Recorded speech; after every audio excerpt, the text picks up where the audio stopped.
Hello friends, स्वागत है एक बार फिर से आपके अपने चैनल VIIC में। और मैं अमित कुमार सोनी हार्दिक अभिनंदन करता हूं, स्वागत करता हूं। दोस्तों सब्सक्राइब जरूर करते चलें जिससे कि लेटेस्ट अपडेट आप लोगों को मिलती रहे। दोस्तों किसी भी प्रक्रिया को बहुत लंबा खींचने तक निश्चित रूप से उसमें विवाद सामने आ जाते हैं और ऐसा ही कुछ हो रहा है मध्य प्रदेश शिक्षक भर्ती की परीक्षा के संबंध में। दोस्तों भोपाल समाचार से अभी ये जानकारी बिल्कुल आई है, जैसा कि आप ये देख पा रहे हैं कि जो हेडिंग है वो है MPTET चयनित शिक्षकों के सत्यापन में विवाद शुरू।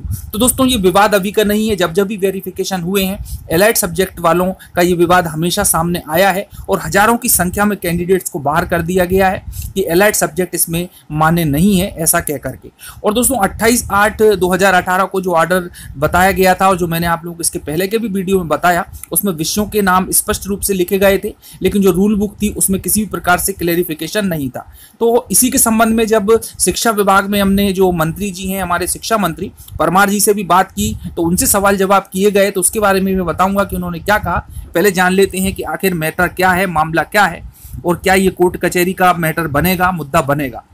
तो दोस्तों शिक्षा विभाग के लिए प्रोफेशनल एग्जामिनेशन बोर्ड द्वारा आयोजित उच्च माध्यमिक और माध्यमिक शिक्षा परीक्षा जो पात्र है और जो पास कर चुके हैं वह ज्वाइनिंग से पहले डॉक्यूमेंट वेरिफिकेशन के समय में ही इनका विवाद शुरू हो गया है। अब दोस्तों मध्य प्रदेश का जो उच्च शिक्षा विभाग है, जिन विषयों को महत्व देता है, स्कूल शिक्षा विभाग उन विषयों की डिग्री को रद्दी मान रहा है। यदि हम बात करें तो जो प्रमुख विषय हैं उनमें से जो मूल विषय माना जाता है वह जीव विज्ञान है। तो उच्च शिक्षा विभाग यानी कि जो यूनिवर्सिटी लेवल है, UGC है, वह तो इसको मानता है, लेकिन जो स्कूल शिक्षा विभाग है वह इसको तवज्जो नहीं दे रहा है, मान्यता नहीं दे रहा है। अब आप देख सकते हैं दोस्तों कि ये आपके सामने कुछ सब्जेक्ट हैं जो कि जीव विज्ञान के सह विषय हैं और जिनको हमारा शिक्षा विभाग है वह मान्यता नहीं दे रहा है। तो उसमें आप देख पा रहे हैं दोस्तों कि जैसे जो ज़्यादातर कैंडिडेट्स ने सह सब्जेक्ट से, एलाइड सब्जेक्ट से MSc किया है और सिलेक्ट हुए हैं, उनमें microbiology, biotechnology, bioscience, environmental science यानी पर्यावरण विज्ञान, forestry, biochemistry, bio informatics science और उसके बाद में दोस्तों जेनेटिक्स। तो ये कुछ ऐसे प्रमुख एलाइड सब्जेक्ट हैं जिनको मान्यता नहीं दी गई है। अब दोस्तों हो क्या रहा है कि जो स्कूल विभाग है वह ये कह रहा है कि जो जंतु विज्ञान और वनस्पति विज्ञान है यानी कि जूलॉजी और बॉटनी है, केवल उन्हीं अभ्यर्थियों को हम मान्य करेंगे, उनको ही वैलिड करेंगे। अब इसके संबंध में अभ्यर्थियों का क्या कहना है कि मध्य प्रदेश उच्च शिक्षा विभाग यानी यूनिवर्सिटी लेवल यानी कि यूनिवर्सिटी ग्रांट कमीशन इन विषयों के अभ्यर्थियों को महाविद्यालय में अध्यापन कार्य के लिए योग्य मानता है, लेकिन स्कूलों में उच्च माध्यमिक शिक्षण में इसको अमान्य किया जा रहा है। अब हमारे पास पूरी योग्यता है और गवर्नमेंट के द्वारा जो दोगली नीति अपनाई जा रही है कि कई विद्यालय ऐसे हैं जहां पर अतिथि शिक्षक पढ़ा रहे हैं, वो माइक्रोबायोलॉजी से या और भी किसी एलाइड सब्जेक्ट से हैं, लेकिन पढ़ा हुआ बायोलॉजी रहे हैं। तो उसके बारे में भी उन्होंने बात की है। तो हमारे साथ पूरा अन्याय हो रहा है और शुरू से लेकर आखिरी तक जो भर्ती की प्रक्रिया है उसमें कैंडिडेट्स को बाहर किया जाता रहा है और अभी तक की स्थिति देखने में आई है कि 800 कैंडिडेट्स बाहर हो गए हैं। चलिए दोस्तों, अब जो है जिला शिक्षा अधिकारी हैं वो इसके बारे में क्या कहते हैं। तो जिला शिक्षा अधिकारी नितिन सक्सेना जो भोपाल के हैं, उनका कहना है कि कोर विषय के रूप में जूलॉजी व बॉटनी को ही शामिल किया गया है और यही कारण रहा है कि जो शिक्षा समिति है उसने और जो एलाइड सब्जेक्ट्स हैं उनको अमान्य कर दिया है। यानी मामला अब दोस्तों पॉलिसी का हो गया है।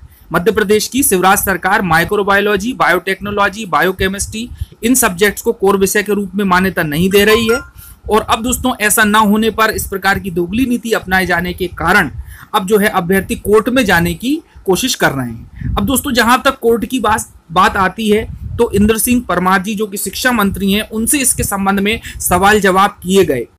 तो दोस्तों इसके संबंध में साथ ही साथ कोर्ट के विषय के संबंध में जो उन्होंने आंसर दिए हैं वो भी मैं आप लोगों को बता देता हूं। दोस्तों इसमें इंद्र सिंह परमार जी से सीधी बात हुई जो रिपोर्टर हैं उनके द्वारा। तो उन्होंने पहला प्रश्न जो पूछा कि उच्च माध्यमिक शिक्षक पात्रता परीक्षा की मेरिट लिस्ट में शामिल माइक्रोबायोलॉजी, बायोटेक्नोलॉजी और बायोकेमिस्ट्री के आवेदकों को अपात्र क्यों किया जा रहा है। ठीक है, इसके संबंध में अब जो इन्होंने आंसर दिया वो था कि नोटिफिकेशन में कुछ चीजें छूट गई थी, इसलिए जिलों में उन्हें अपात्र किया जा रहा है। दोस्तों इसके संदर्भ में यदि हम बात करें तो नोटिफिकेशन जो कि रूल बुक में जारी किया गया था तो उसमें एलाइड सब्जेक्ट के बारे में स्पष्ट नहीं था, लेकिन 28 अगस्त 2018 को एक और लेटर ज्वाइन उन्होंने जारी किया और उसमें बिल्कुल स्पष्ट रूप से विषयों के बारे में बात कही गई थी, लेकिन बाद में जारी करना और फॉर्म भरवा लेना, इसमें काफी कुछ नीति जो है गलत होती हुई दिखाई देती है गवर्नमेंट की। अब दूसरा प्रश्न उनसे पूछा कि लेकिन पहले भी 3 बार इन्हीं नियमों के आवेदकों को नौकरी दी गई, ये किस संदर्भ में था कि 2005, 2008 और 2011 में जो नियुक्ति की गई थी उसमें एलाइड सब्जेक्ट वालों को मान्यता दे दी गई थी, लेकिन अब इन नियमों में चेंज कर दिया गया है। तो इसके संदर्भ में परमार जी कहते हैं कि मानता हूं कि कहीं चूक हुई है। ठीक है, अब उसके बाद में उन्होंने ये पूछा कि ये जो चूक हो गई है अब इसको कैसे सुधारा जाए। तो उन्होंने ये कहा है कि अयोग्य घोषित और मेरिट लिस्ट में शामिल आवेदकों के जो भी मामले होंगे उनका निराकरण भोपाल में ही करेंगे, और हम नहीं चाहते कि कोई कोर्ट में जाए। और दोस्तों, कोर्ट और कचहरी से तो वैसे ही गवर्नमेंट भी परेशान हो चुकी है, कैंडिडेट भी परेशान हो चुके हैं। ओबीसी का मैटर हो चाहे अतिथि शिक्षक वाला मैटर हो, सब जो है कोर्ट में गए और उसके बाद में कोर्ट का डिसीजन अभी तक उसका कुछ भी पता नहीं है।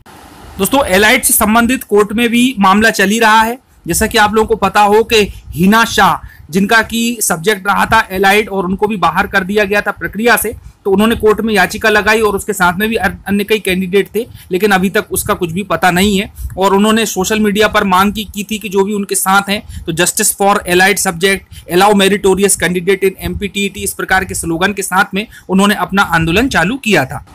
तो दोस्तों, अब सार ये है कि कोर्ट कचहरी में तो कैंडिडेट जा सकते हैं, लेकिन परमार जी ने कहा कि इन मैटर्स को, इन मामलों को हम यहीं पर सुलझाने की कोशिश करेंगे। और इसके संबंध में जो 4 तारीख को वीसी हुई है उसमें होल्ड और रिजेक्ट प्रकरणों से रिलेटेड आदेश निकाला गया है कि सभी जो भी मैटर है वो भोपाल भेजे जाएं और शिक्षा समिति उनका निवारण करेगी। तो उनमें से ये सब्जेक्ट भी एक प्रमुख होगा, क्योंकि कई जगह पर जो है होल्ड के प्रकरण भी हैं और अभी इनको तो बिल्कुल रिजेक्ट ही कर दिया गया है। तो वो दोनों प्रकरणों को देखा जाएगा कि उसमें क्या लीगल व्यू से इसको, लीगल एस्पेक्ट से इसको सुलझाने का प्रयास कैसे कर सकते हैं। तो दोस्तों, ये जानकारी थी कि इससे जो है काफी नुकसान हो रहा है और आगे आने वाले समय में यदि हम इन सब्जेक्ट्स की बात करें तो विद्यार्थी जो है इन सब्जेक्ट को आगे लेना पसंद नहीं करेंगे, क्योंकि जब भविष्य भी नहीं होगा तो इस सब्जेक्ट को लेने का कोई फायदा नहीं है। और ऐसे सब्जेक्ट जिनसे कि गवर्नमेंट नौकरी नहीं मिल पाती है और जो विवादों में फंस जाती है, तो निश्चित रूप से आगे आने वाले समय में जो गवर्नमेंट है, शिक्षा विभाग है, उसको इसके बारे में सोचना पड़ेगा,